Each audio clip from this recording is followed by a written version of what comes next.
Hey y'all, Pau here, and I'll be teaching you a step-by-step tutorial on how to make a no-gastos DIY book sleeve. Yung part niya, flex ko lang. Here are the materials that we need. First, scissors, then scotch tape, a book with a cover, clean folder or used folder will do, and then pencil, and it's optional to have a ruler. First is that we need to measure the thickness of the spine, and we have to trace it just like in the video. And if you can see, my pencil is angling at maybe around 60 degrees. Hindi siya yung dikit na dikit doon sa mismong spine para magkaroon pa siya ng space at hindi siya sobrang siksik. Then, I'll measure the thickness of the pages itself. Ito naman yung para sa ilalim na space. The width of my book is at 1.7 inches. So, yun yung gagawin kong outline dyan dun sa pang-support sa libro.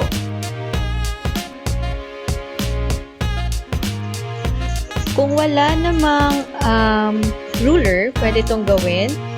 Dun sa line na ginuhit natin sa ilalim, dun natin sisimulang ilagay yung libro. Tapos, ititrace natin yung ibabaw niya na paslan or yung pencil ay patayo para hindi siya sobrang dikit dun sa corner ng libro. And just like that, may konting gewang. Bukod dun sa naunang line, guguhit pa tayo ng isang line kasi we have to measure the width of the book, yung kapal ng pages as the support sa baba or sa taas. Okay? Ine-extend ko lang yung line. This is applicable if you don't have ruler. Pwede mo gawing ruler yung libro to make it as a straight line. Pero careful lang kasi pwedeng tabingi siya. Okay?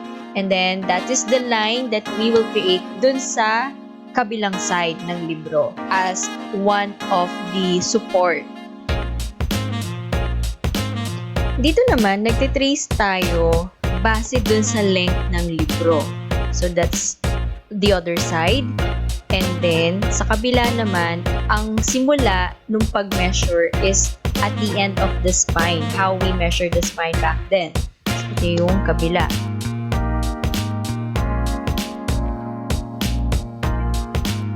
Then, I'm just starting to fill in other lines na hindi umabot just to finish the tracing.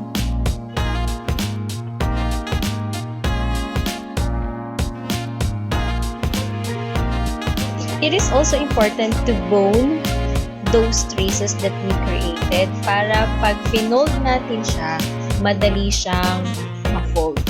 At hindi siya yung parang may crack-crack kapag inipit natin.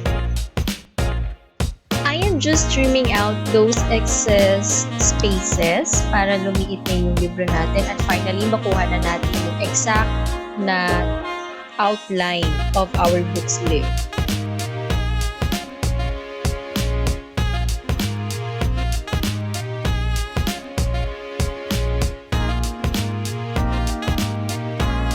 In this portion, I am folding the outline that I have boned from the scissors at itutupi ko na siya. Lahat ng traces na ginawa ko kanina, fold ko na siya ngayon.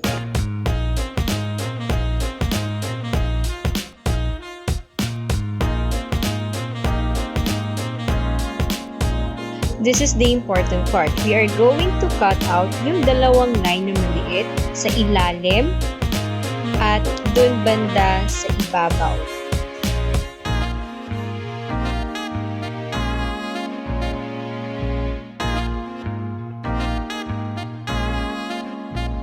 Then, I am cutting out a very small triangle dyan sa tabi ng maliit na line para hindi sobrang kapal nung puwetan o yung pinaka-ilalim ng spine.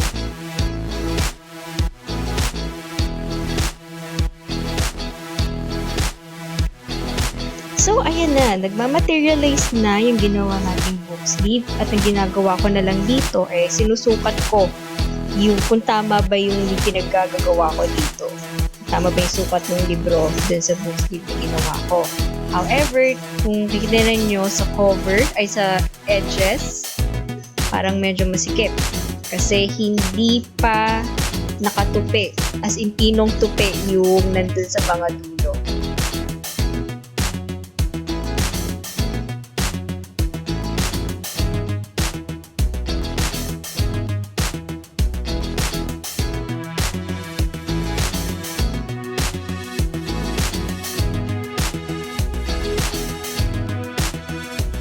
Ayan na!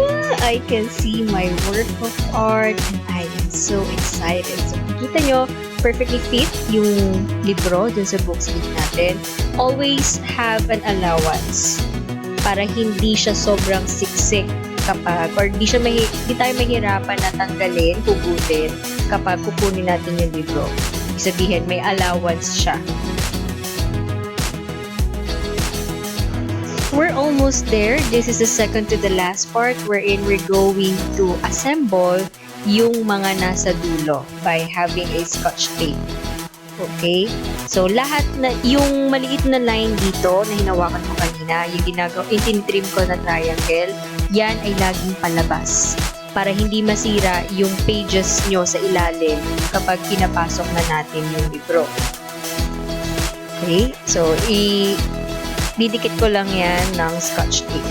And always remember din na yung scotch tape, dapat it's facing backwards para maganda yung itsura ng front sleeve nyo.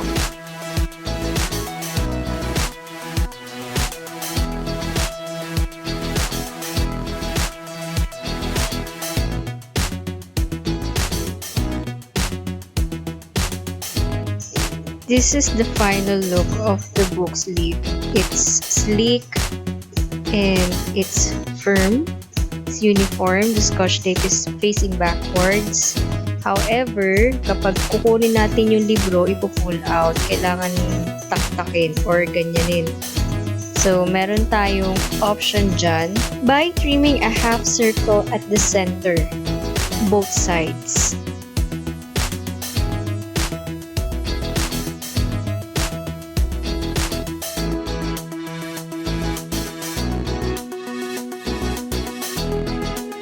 The brand isn't sponsored, pero human nature, baka naman dyan.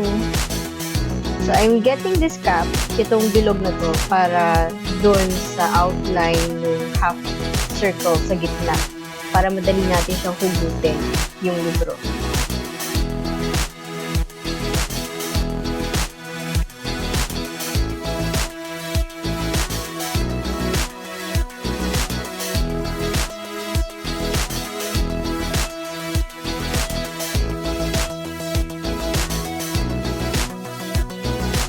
I am just cleaning out the edges from the half circle that I've cut and trimmed.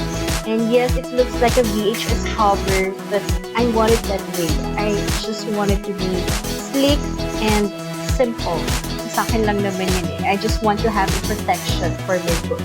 But if you want to add more design dun sa front cover, or if you want to add a title dun sa spine niya or dun sa taas, pwede rin naman. It's up to you. The downside of having a half circle on the center of the book is that nag-overlap yung pages. So, kita nyo naman yung inis ko dyan, di ba? Pangiti-ngiti lang yan, pero nabubwisit na yan.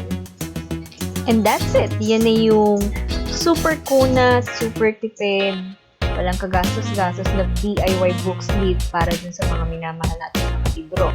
Madali lang siya gawin. Just follow the instructions accordingly. Don't forget to like and comment on the video if you like it, or just comment for suggestions and improvement. And thank you!